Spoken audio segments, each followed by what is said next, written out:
In this video, I will show you how to exchange crypto on crypto.com. So in order to do this, first go and open up the crypto.com app and then in the bottom click on your accounts.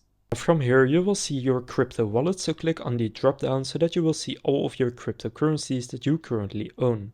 Now you can see I have 28 euros and 90 cents in Ethereum right here. Now if I would like to exchange this for Bitcoin, for example, then what I can do is click on the cryptocurrency that I want to exchange.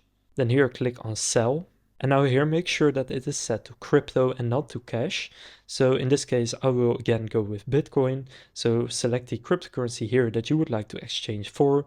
I'll just set it to Bitcoin and now click on maximum and then click on sell in the bottom and then here click confirm, then enter your passcode, and now I have sold my Ethereum for Bitcoin. So now if I head back over into my account section, you will now see that instead of 28 euros and 90 cents in Ethereum, I will now have 28 euros and 50 cents in Bitcoin. So there is a small fee when doing this, but it's not a lot, and you have now exchanged your crypto. So now you know how to exchange crypto on crypto.com. If this video was helpful, please consider leaving a like and subscribing to my channel. With that being said, I will see you in the next video.